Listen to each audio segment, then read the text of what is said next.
I thought today, rather than sort of do a really formal presentation, because I'm not a particularly formal person, I just would sit and talk, or stand and talk to you a bit about, I guess, how I've gotten to the role that I'm in now, kind of the path I took, what happened to me along the way, some of the learnings that I had.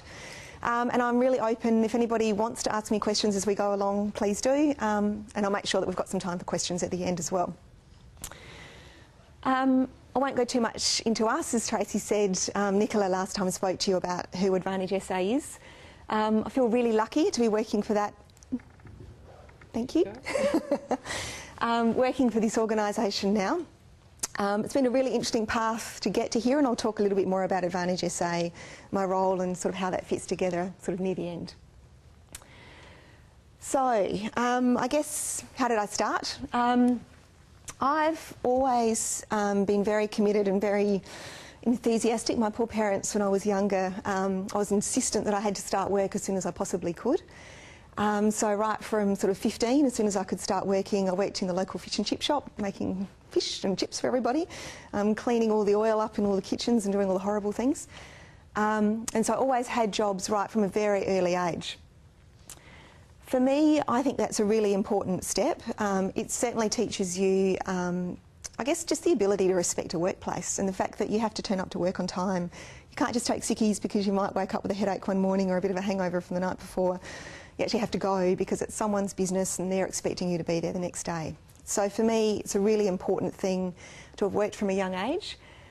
And I have to say, when I'm recruiting for a position, it's something that I will always ask of someone that I'm talking to, and it's important to me that I will always only recruit someone who's actually had a prior job.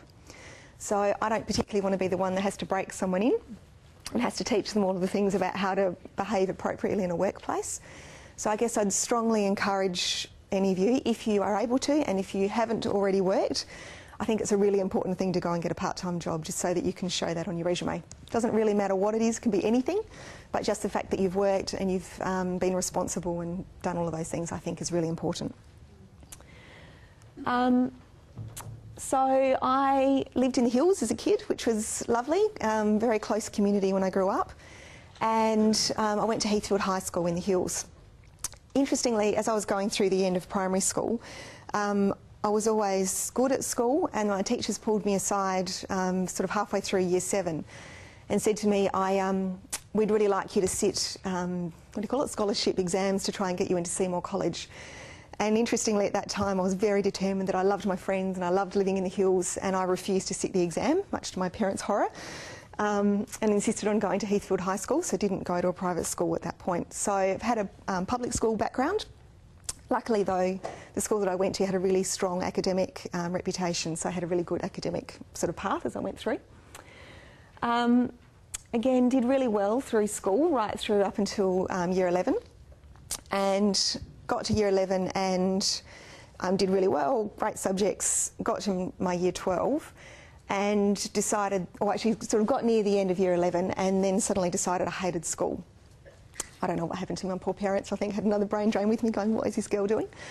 And decided at the year 11 that I wanted to drop out and go and become an air hostess.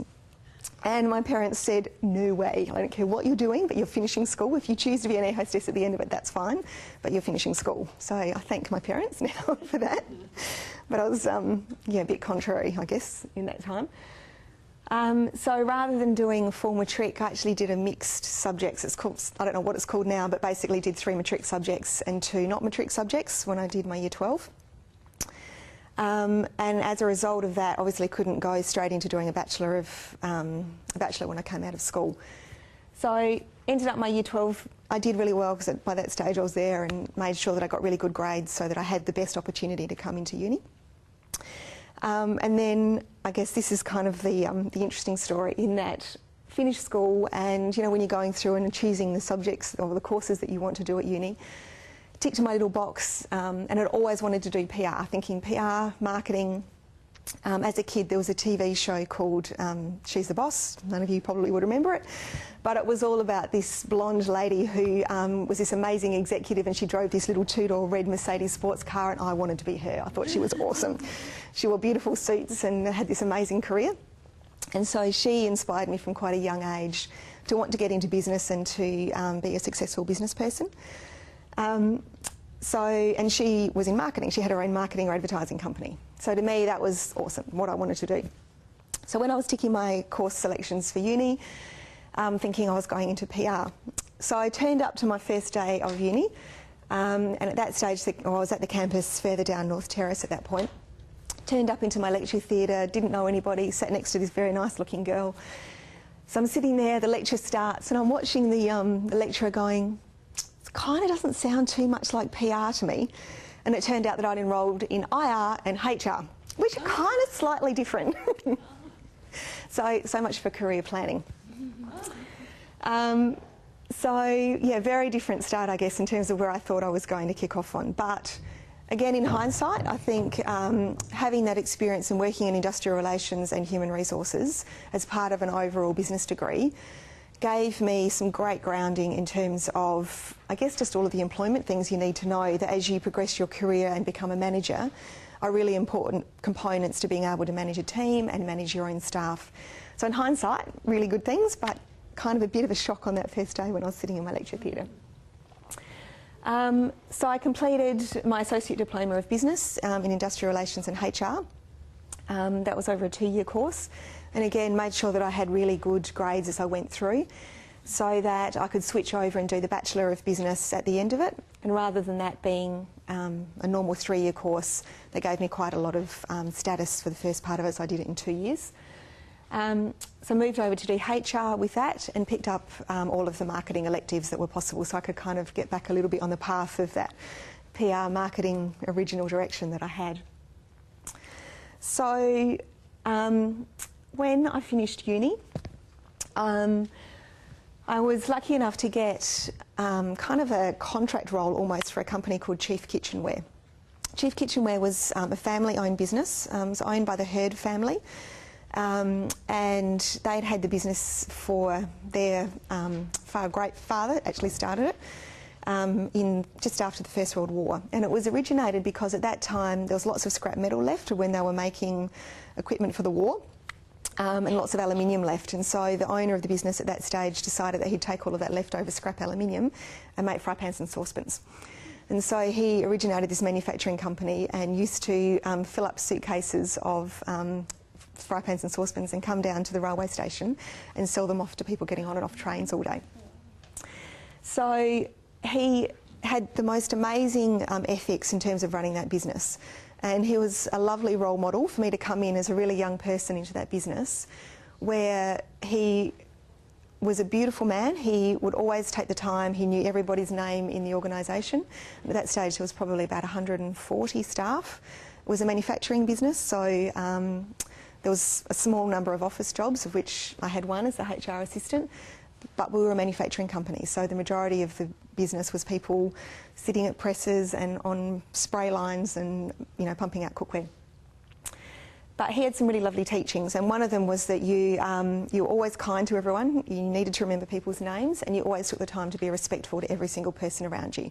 And he didn't care whether it was the cleaner who, you know, had cleaned out the canteen that night, or it was his general manager at the time. Everyone was treated equally within that business, and I think that's a really amazing learning and something that I've always tried to install as I've gone through my working life as well.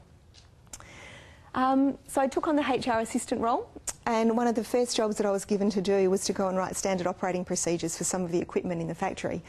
So one of my first jobs is this, you know, 18 or 19, well, I would have been then probably, well, maybe 20 out of uni, standing next to this very big burly man called Murray, still remember him, at the press, and having to get him to take me through step by step how I had to write a standard operating procedure for running this particular press that pressed the shells of fry pans. And kind of a bit intimidating at that time, and I'm sure he thought I was this stupid little girlie and how on earth did he get stuck with me having to do this job. But again, really good learnings for me in that I had to work from day one with some pretty interesting characters, and it taught me how to communicate at lots of different levels, and again to have respect for people because they had a really hard job. You know, I wouldn't have wanted to be that person standing on that factory floor starting at 7 or 7:30 in the morning, generally in freezing cold temperatures in winter or really hot in summer, and they did it day in, day out, because that was the choice, or maybe they didn't have a lot of choice in their lives, and that's where they ended up. And I guess it instilled in me the fact that I had choice, and it was really important to me to make sure that I used those choices appropriately in my life, but I didn't ever forget the fact that there were some amazing people out there who were beautiful people in their own right, who did lots of different jobs for us in the world. So I did the HR role for about 2 years, and that was fabulous grounding for me. I had to do all of our work cover and workers' comp work, did payroll for a while. I remember end of the first 12 months that I'd been there, it was my birthday. I was dying to get home for my birthday to have dinner with Mum and Dad. And at 4 o'clock that afternoon, they called all of the HR staff in and said, we're about to make 20 retrenchments tonight. You will each be given 5 people, and you have to call those 5 people in one by one and tell them they don't have a job. And I remember thinking, here I am at 21 or however old I was, sitting there talking to someone who was 50 or 60, who was about to lose their job, what did they do after that? And it was a very humbling experience for me to be sitting there having to tell someone that at my age, with my whole career ahead of me, I had a job and I was still going to be turning up to work tomorrow, and this poor person didn't. And again, I think it just kind of reinforced to me at that point that, you know, at any stage during your career, when you're managing people or you're managing a business, you hold these people's lives in your hands. And you still have to run a business, and it has to be done commercially, and you have to get a result for the business that you're working with. But if you need to deal with people issues, you need to do it with kindness and humility, because it's someone's life you've got in your hand at that point. And yeah, I remember going home afterwards, you know, a bit shell-shocked actually, going home to dinner and Mum and Dad going, how was your day? And I was like, well, actually I feel pretty bad. It was a terrible experience, and never ever gets any easier, I think, as you go through life. But yeah, something pretty amazing to go through at that point. So sort of was lucky enough after a couple of years of being with that business that the marketing person who was in the company left, and I was given the opportunity to take over the marketing role, which was fantastic for me. I was really excited about it. And that was almost my first step of actually having to go and sell. And I wouldn't say that I'm a particularly good salesman. It's not my natural inclination to have the gumption, I guess, to walk in cold and ask people for business. So it was a really big learning curve for me in terms of finding a way that I could do it that sat comfortably with me, in terms of how I was able to go and ask for business and how I developed my skills in that particular area. And it kind of made me a bit more of a confident person, I think, in that you had to go and do it. It was my job, and if I wanted to succeed in this new role and wanted to keep progressing my career, I kind of had to take a deep breath and just go do it. And it was a really interesting experience. So I had that role for about 2 years, and I was responsible for South Australia and selling cookware into all of the department stores and cookware shops here in South Australia. And then from there I was able to progress on my role. So ended up managing a sales team there, and ended up being the national sales and marketing executive for that business, which was a fabulous experience. Got to travel all around the world sourcing cookware, got to develop the product from word go all the way through, from all the costings that were associated with it, how much we were going to charge, what colour it was, what handle, what pattern went on the bottom of it, what the packaging looked like, and what stores we were going to sell it into. So fabulous, really exciting job. It's probably one of the ones I look back on really fondly. The things I think that set me up for my career happened in this business. And the 2 opportunities I think that I had at a really early age was, one, to work for a family company that was quite diversified in a way that, because we was a small enough business, that you actually got to get involved in a number of different roles within the organisation and understand how that company really worked. So I got to understand how costing worked, how HR worked, how marketing worked, how manufacturing worked, and how the whole thing fitted together. So that was incredibly important, I think, to my career, to get that broad range of skills at an early age. And the other thing that was really scary but fabulous for me was that I had to present to their board from a very early age. So they would ask me to come in and present in my particular area of the business initially, and then when I ended up in my final role as the sales and marketing executive there, I had to present my whole part to the board and sit in board discussions about where the company was going and what happened. And that happened to me. I started that at about the age of 23 and got to sit on the board as a full member at about 26. So that experience probably underpinned a lot of my grounding to be able to enable me to move on. So it's an interesting path, I think, that when you're going and looking at your careers moving forward, do you choose a role in a really big organisation that potentially gives you perhaps interstate or international career progression, if that's something that's important to you? Or do you start to work for a potentially slightly smaller business that you are able to touch so many more parts of the business and get a deeper grounding in? There's probably no right or wrong answer to that, but I think it was a really important part for me in terms of how I managed to set my career up. So, a couple of other little things out of that. It was my first full-time job, so, you know, it's always that interesting thing that you think you go in with bravado and you know everything, and pretty quickly you realise that you really don't know anything at all, and it's a pretty big learning curve when you first go in.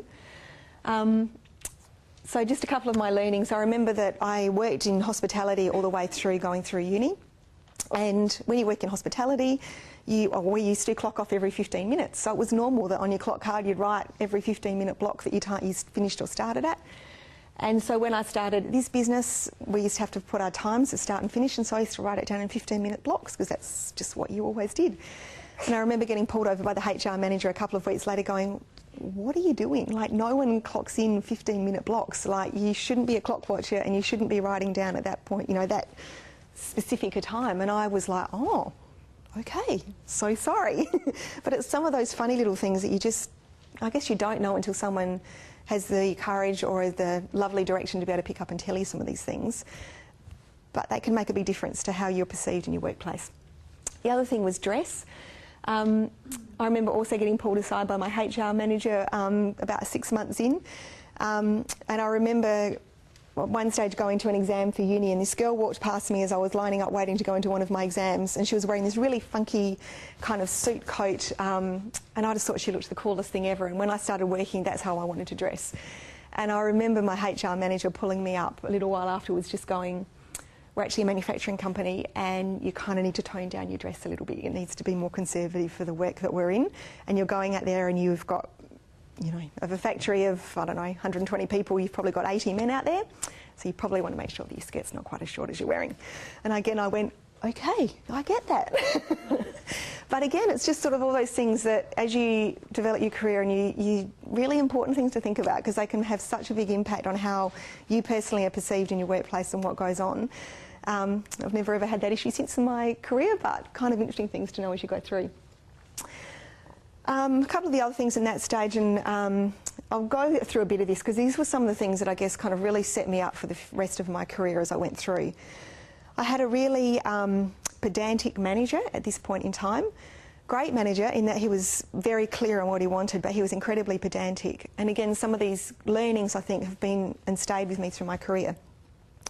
One of the things he always said to me was that if you're about to go into a meeting with someone, or now, whether that's a one-on-one with a direct manager or a group session that you're working in, or you're about to go and present to the group managing director or a board or whoever, never go in there without thinking about all of the questions that someone could potentially ask you, and always think about how you're going to answer those questions.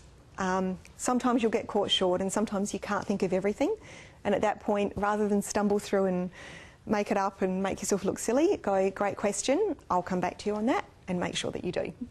But, so don't fumble around, don't lie and don't make things up, but make sure that you're prepared when you go into anything that you're doing, and really think through what you could be asked, because it makes you look so much more professional and prepared if you can do that. I worked incredibly hard through that time, so I think, again, that set me up really well for my career, in that, you know, factory at manufacturing started at 7 in the morning. I was always there at that time, even though I didn't necessarily have to be from an office job. And I just worked my butt off, and I made sure that anything that we were doing I was really well prepared for.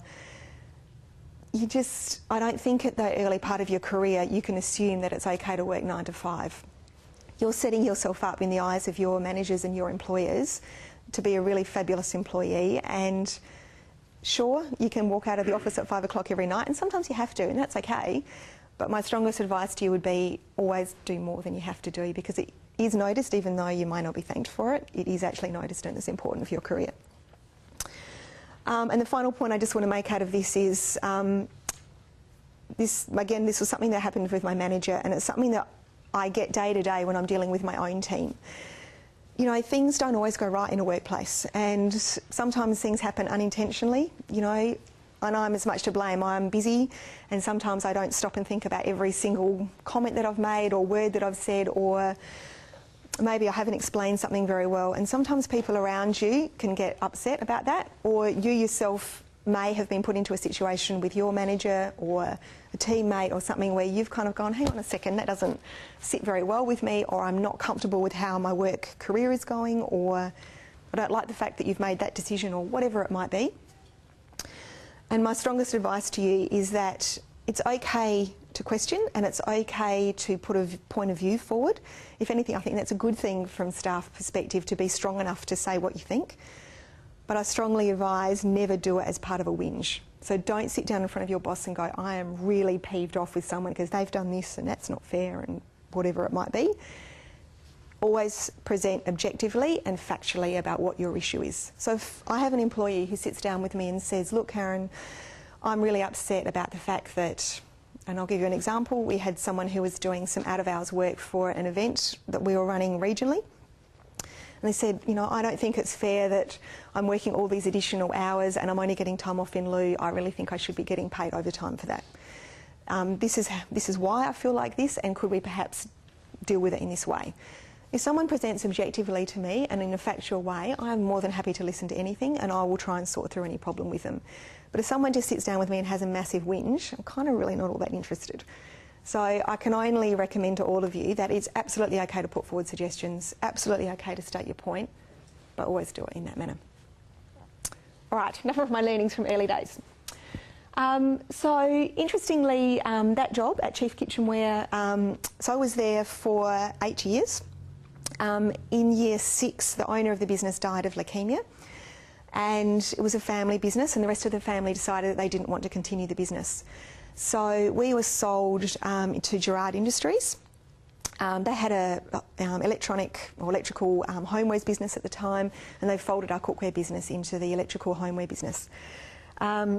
So I was with that role, and that was really interesting to merge into Clipsal and be one of only 2 executive managers as part of Clipsal Boys Club in a massively big way. So it was really interesting to have that opportunity and exposure at that point in time. But they decided sort of near the end of my 8th year that they were going to roll that business into their Melbourne operations. And so I had an opportunity to either move to Melbourne and head up the marketing in their Melbourne office, or take a retrenchment package. And at that point in time, I was married, and my husband had just bought a company here in Adelaide, and it just practically didn't work for us to move interstate. So I took a retrenchment package from Chief Kitchenware. And I have to say, interestingly, when you come out of a business thinking that you do a great job and you're fabulous at your role, it actually took me about 5 weeks, which in hindsight is not that long a time, but during those 5 weeks it felt like the longest time on earth before I could find another job. And I respect the fact that marketing roles can sometimes be a bit hard to come by here in Adelaide. And so that was a really interesting phase for me, of being in a position where I wasn't employed and I was going out and, you know, working really hard to get my next role. And the opportunity came up because of a networking opportunity and someone that I knew previously. So again, Adelaide is a very small town, and, you know, maybe not for your first job, but almost most jobs after you've had your first role, you will probably get them because you know people here in Adelaide. And so it's really important that as you build your career here in Adelaide, that you take the time to get to know other people, and that you always leave a fabulous impression about yourself, because people will talk, and you need to make sure that if your name ever comes up in conversation and someone speaks to someone else and says, oh, I'm thinking about hiring Karen Raffen, what do you know about her? You want them to speak really positively about you. So never leave a job in a bad way, and make sure that you take the time to get to know people in Adelaide, because it will be critical to your career moving forward if you choose to stay and work in Adelaide. So this opportunity came up because whilst I was at Chief Kitchenware, we had worked with this particular government department. I knew the people that were in this role, and they actually approached me and asked me whether I wanted to take this job. It was kind of bizarre. I hated science at school, just wasn't my thing. Loved maths, loved all the sort of more, or whatever other subjects, but not really big in science. This role was to lead the health industry development team. And so my role for that was, I was given a budget of $3 million annually, and I had to go and spend it with health companies here in South Australia. And so they would pitch concepts to me in terms of how they needed help to be able to grow their business. And I would make a decision in terms of whether I allocated funding for them to be able to do that. And it was mostly around giving them grants to be able to visit internationally, to get consultants to come in and help them with their business, to be able to employ more people, etc. So I remember sitting, at one point the RAH had been approached by this Russian consortium to build a laser cancer treatment unit there, and that you had to build a bunker with 3-metre concrete walls because this laser was so, it was so dangerous, I guess. And they wanted to take over part of the car park space at the RAH, and these Russian people were sitting there trying to talk to the RAH about how they were going to do it, and we were involved, and it was a very specific scientific talk about atom splitting and all these things. And I sat there at the end of it going, what am I doing in this job? I have no understanding of what you're talking about. This is just bizarre. But it was an amazing experience for me to be able to have government experience and to understand the mechanics of how government works, because, again, in lots of different roles that you'll have, at some point in time you will interact with government, and it may be to try and obtain some funding for something that you're doing, or it may be just to get them to recognise some projects or an initiative that you're doing. So it was a fabulous experience for me to be able to understand the government processes and procedures. So that was a contract role. At the end of that contract role, I had been doing some work with San Remo during that role, and a job came up at San Remo for a marketing manager. I'll come back to that. So again, they knew me through the role that I'd had at government. I applied for the position of marketing manager at San Remo and was successful in getting it, which was fantastic. I managed the fantastic brand. So for those of you who have bought rice crackers, or they used to range of cup of some noodles, etc., I managed all of the fantastic brand for San Remo. That was a really interesting experience. They were a big company. They had lots of global exporting that they did around the world, and a fabulous example of how a cultural fit of an organisation can make such a big difference in terms of how you interact with the business and how you're able to work in a workplace. I have only amazing things to say about San Remo. I think the fact that they've got their brand to where they are and the way that their business operates is amazing. They're an incredible business, but they're quite a hard company to work for, and culturally it was very different for me. Coming from a company like Chief Kitchenware where you knew everyone, it was a very open culture, people walked in and out of other people's offices, government was relatively similar, to this organisation where you, as a manager of that business, every single person clocked in and clocked out. Every single one of your emails was read. You had to go and ask for a pen to be requisitioned, and you had to fill out a form to get a pen. You wanted to leave to go where their factory was positioned. There was a supermarket next door, so if you wanted to go and grab some lunch, you had to physically clock in and clock out for your lunch, and they monitored every single minute of your day. Now that's okay, that was the culture of their business, and it worked for them, and it's not a criticism, but for me that didn't work as a cultural fit. So, amazing experience. I stayed for 6 months in that business, and I guess it's a point I want to make is that you can plan your career and you can decide on the path that you want to take, but sometimes the decisions that you make don't always provide you with the experience or the style of business that you want to work in. Culture is really important. It makes you want to get up in the morning and go to work, and if it's not a great culture and you don't feel that personally it's a good fit, it's not necessarily the culture's issue, it's your fit with that culture, then that's not a great thing to be in, and it doesn't bring out the best, I think, in you in terms of your working career. So if the culture doesn't fit and you're not comfortable in what that is, and it's not something that probably is going to be changed, then it's okay to make a move, I think, and to find a culture that actually works for you. So after San Remo, again, this job came about because I knew someone in town. My husband had been on a marketing advisory board for Volleyball SA, and Anthony TOOP happened to sit on that same advisory board. So those two knew each other. And Anthony at that point was interested in sort of doing a marketing strategic brand plan for a new concept that he had. And my husband had been talking to Anthony saying, oh, my wife's not all that happy in the role. And Anthony approached me and said, in typical Anthony fashion, hey mate, I'm really busy and I need some work done, and do you want to come and do this for me? And so I did a project for him at the same time that I was working at San Remo, so in my own time. And at the end of that project, he offered me a job. So I didn't get paid for that project. It was something I did in my own time because I was interested in it. And I guess I was hoping that there might be something for me at the end of it. And that project went for 6 months. But it was a really interesting learning curve for me to get to step into another business and to have to pick up on that and to build something for someone that I'd never really met before and to be able to present to him. So I started at TOOP when I was 30 as their general manager. And that was a pretty big learning curve. I was a girl in a business that was, you know, pretty male-dominated at that time and in a very male-dominated industry. I had no real estate background, didn't have a real estate licence, and I was put in to manage at that stage, probably about 30 salespeople. And I remember walking into my first couple of sales meetings and all these people just looking at me like going, what on earth are you doing here? What was Anthony thinking? And so you have to learn on your feet really quickly. Like, you can't afford to put a foot wrong at that stage and look like a deal that you don't know what you're talking about.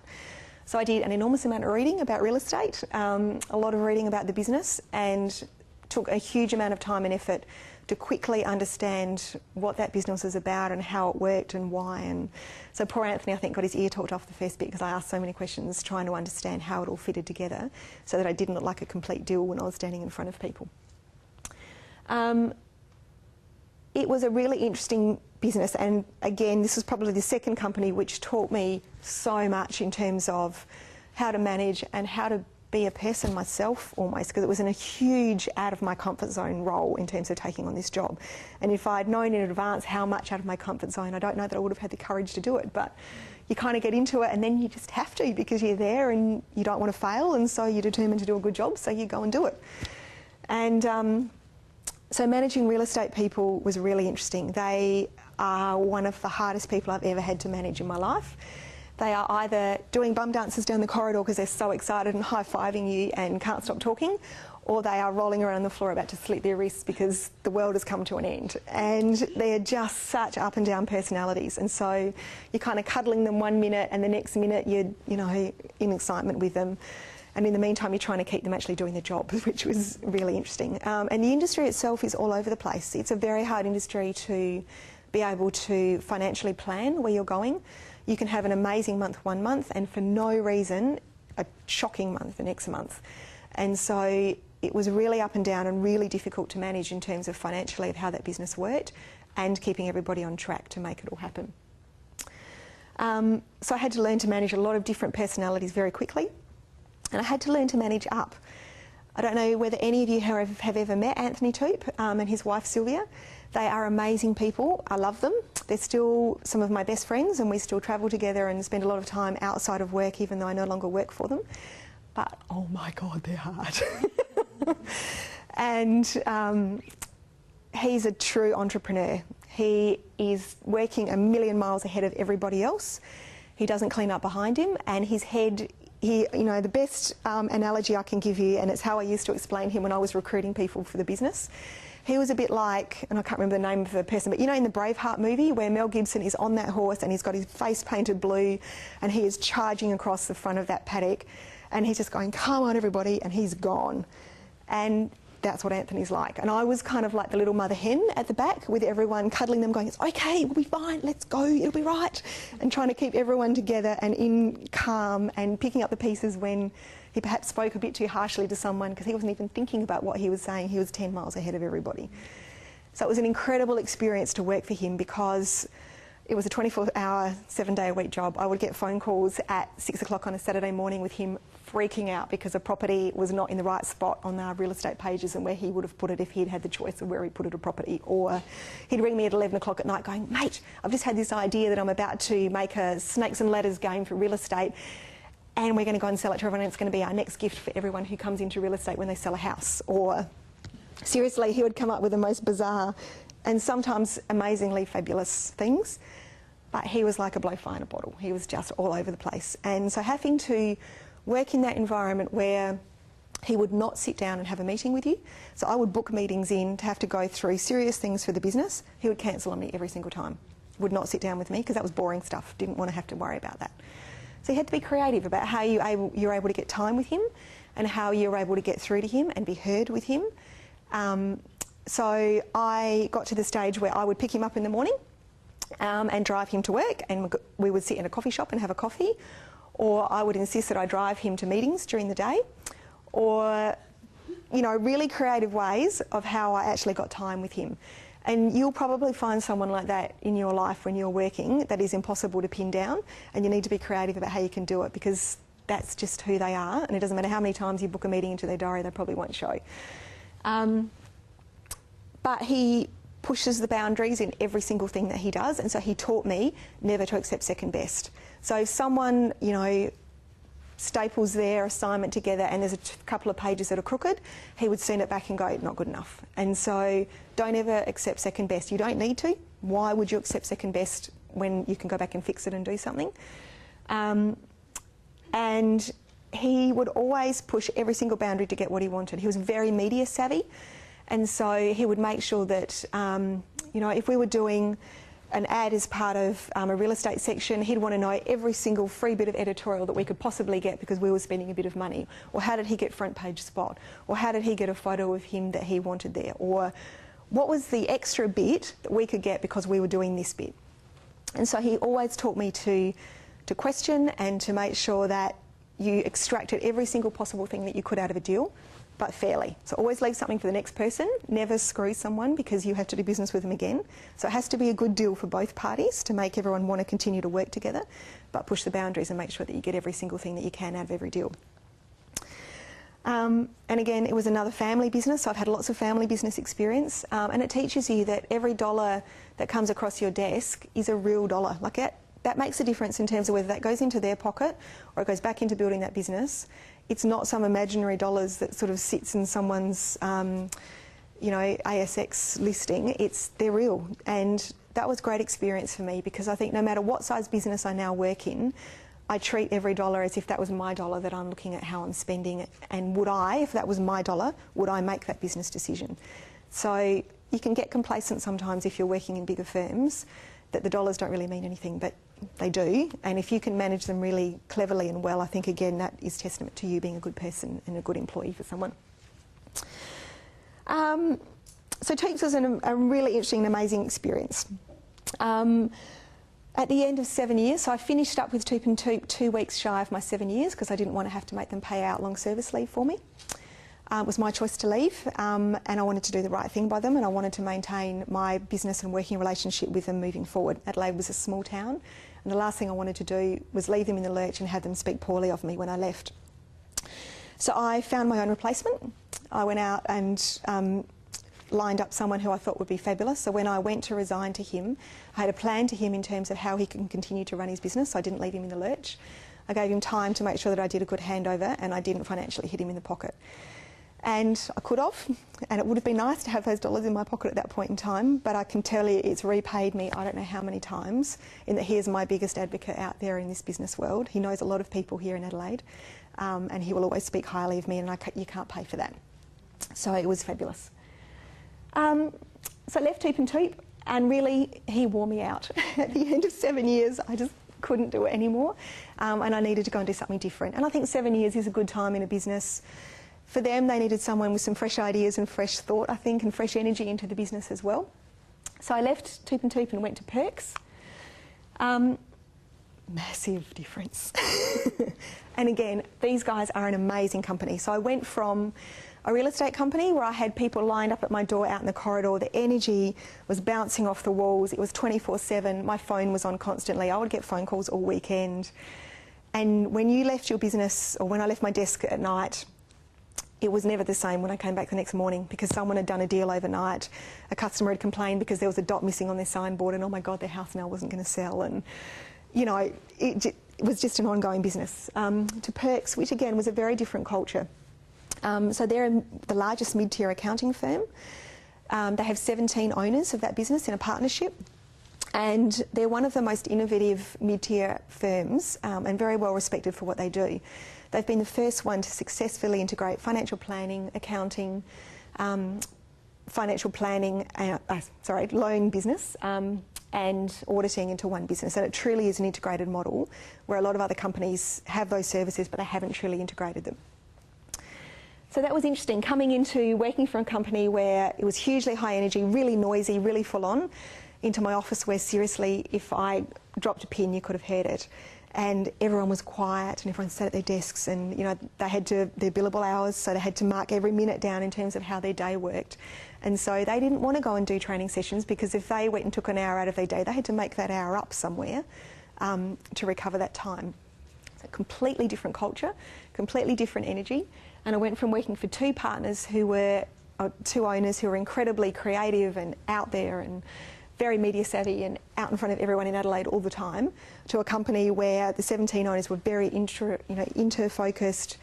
They had their own set of clients that they worked with, but they were not socially aware of Adelaide, and it was a very big culture change for me.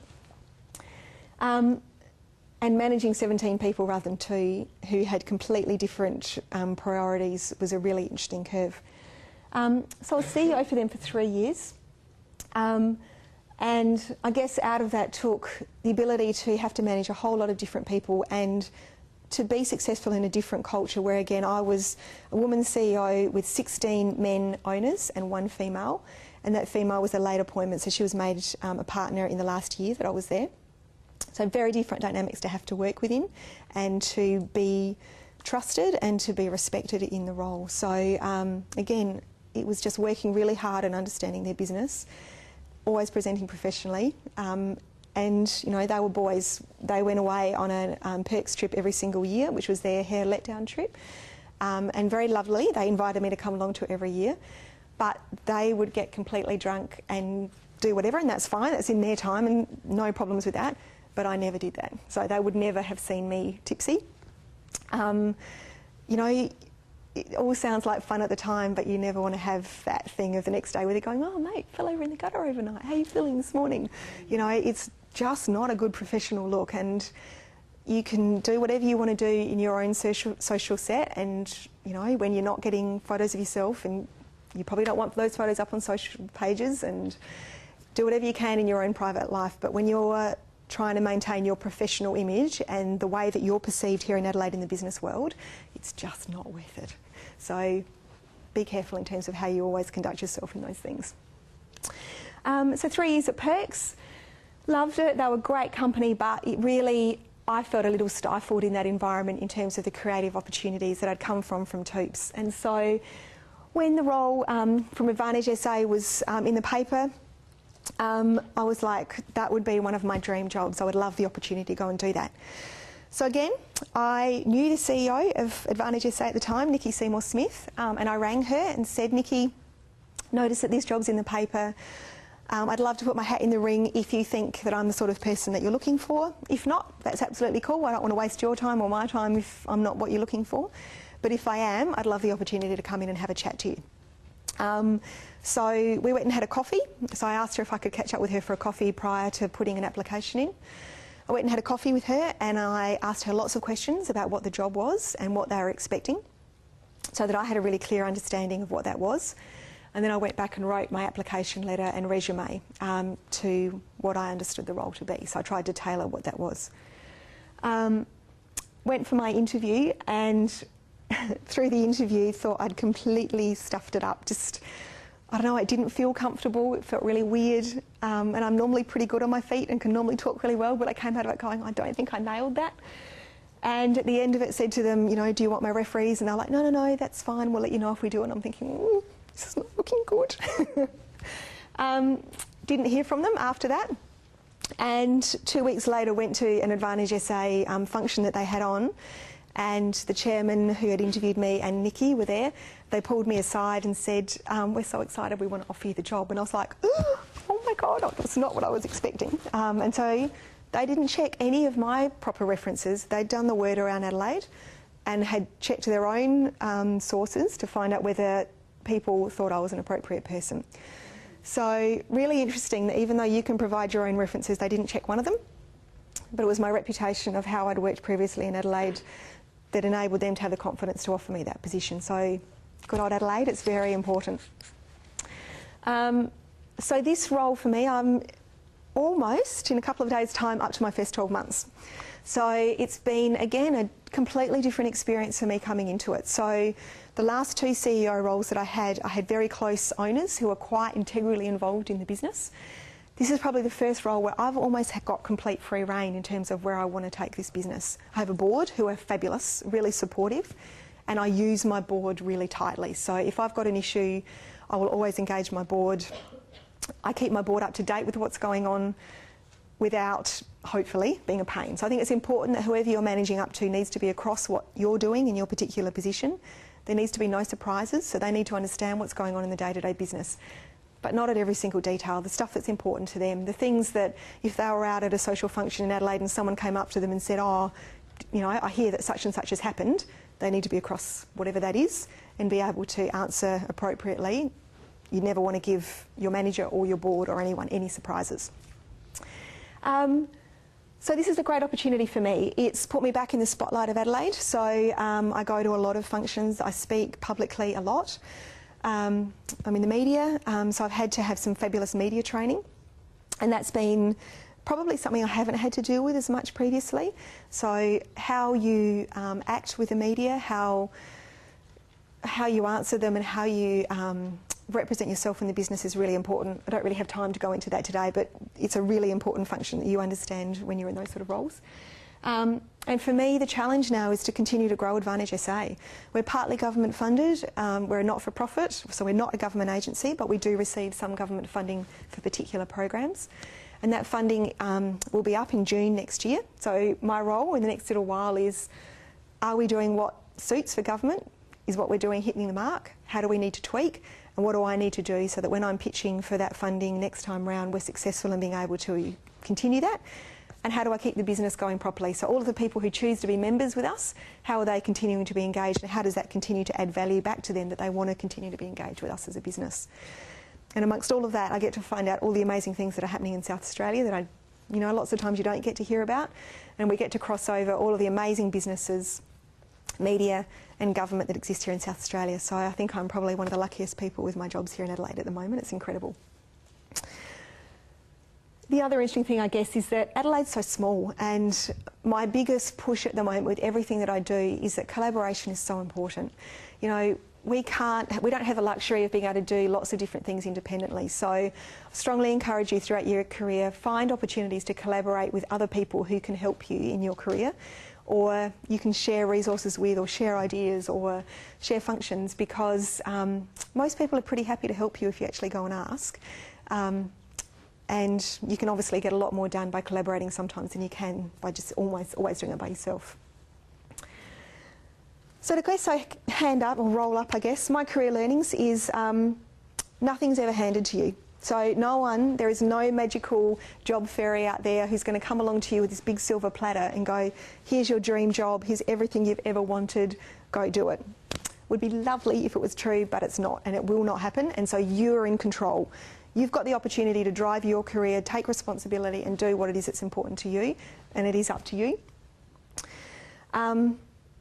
You're not going to win every single battle that comes across your desk. So again, it's about picking the things that are really, really important to you that you're going to stand your ground on and go and fight for. You won't always win them, and sometimes you have to step aside gracefully and respect the fact that your manager has a different opinion for whatever reason. You may not like it, but sometimes you've got to live with it. So pick the battles that are really important to you, and don't try and fight the ones that you're never going to win, because sometimes that's not the right way to go. Find another path. You know, there's lots of different paths to get to the end solution. You may have one that's really important to you, but I'm sure there's others that you can find, and be creative about how you get the thing that you really want. Make yourself a really valued and valuable employee.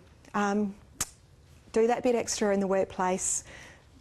You know, don't be difficult. It's okay to have an opinion, and it's certainly okay to express it, but do it in the right way, and make sure that your employer loves you, because if they have enormous respect for you, you'll get given lots of opportunities in a workplace. But it's hard to give an opportunity to an employee that you don't particularly like. It's kind of a fact of life, I'm sorry, but it's true. So get on, you know, make the time to do really well in your own career. And as I said, gave you an example before, you know, identify areas that you can perhaps take opportunities to do the things that are going to be important to give you another step in your career. And often they'll be unpaid, they might be unthanked at the time. But that doesn't really matter. If it's something that's going to give you an opportunity moving forward, it's worth it. And you may not understand that until 2 years down the track when something, you know, happens to you that you go, that was actually worthwhile doing that, and I'm so glad that I did. And I guess finally, every job you take is a learning opportunity. You know, you might get a job that isn't the absolute perfect one and you get into it and you go, oh my God, this is actually not what I want to do. But take everything that you can out of that particular job. So there will be things in there that give you an opportunity to learn something that you may not have thought you would have learned otherwise. So make sure you grab all of those learning opportunities that you possibly can. And if it's not right for you, I still would suggest in most cases you need to stay there for a reasonable period of time. You need to make sure that your career history looks like you're not jumping from job to job. But it is okay to move on if it's not right. But always take every single opportunity that exists in that particular job, because at some point in time it will be useful to you in your career. That's it. Any questions? Does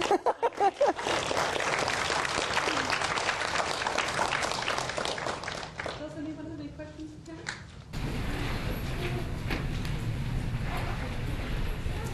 I might just start ball rolling. Sure. I felt like that was an extraordinary journey of success. I mean, there's not too many people who can say they're a CEO in their 30s. And if I was marking your career plan and one of you said, you know, my plan is to be a CEO in my 30s, I probably would say, probably unlikely, unrealistic plan. So I'm pretty impressed. My question is, we talked about, you know, communication. And you're talking about communicating with the board. Now, in this particular job, you don't report to any owners or people above you as such, but you've got like an advisory board or an executive board. Yeah. How do you manage that communication with them?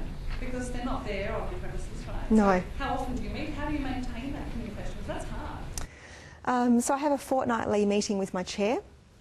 And again, whenever I'm having a meeting with a manager, or in this instance my chairman, I'll always be very organised. So I will always take a list with me and be very specific about the things that I want to talk to them about and have any backup information that I need. So if they have a question that they ask me, hopefully I've thought through everything that they're possibly going to ask me and I can answer them at that point in time. My chair at the moment is Frank Velosi, the head of Network 10.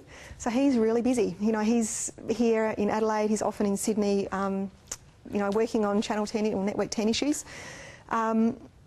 So it's that meeting once a fortnight, and every now and then, if there's something really specific, I'll email him and keep him in the loop. And as I said, so I don't tend to bother them on little issues, but if there is, if we're sending a press release out on something that's happening within the business, or there's a new staff member that started, or there's something that's happened that's sort of relevant to them, I'll just always make sure that I email all of my board members with just a quick, hi, just keeping you up to date, this is the issue, you know, this is the issue and this is what I've done about it, or this is information for you just so that you know in case someone asks you a question. So generally it's that. I guess I'm in a bit of a fortunate position that because everyone who's on my board, half my board's media, so I have the head of Channel 10, I have the head of Southern Cross Stereo, so the head of SAFM and Triple M, what do you call it? Triple M? No, it's Triple M? Yeah, SAFM and Triple M. Two guys from the Advertiser, and then some business people. So I actually see quite a lot of them at functions.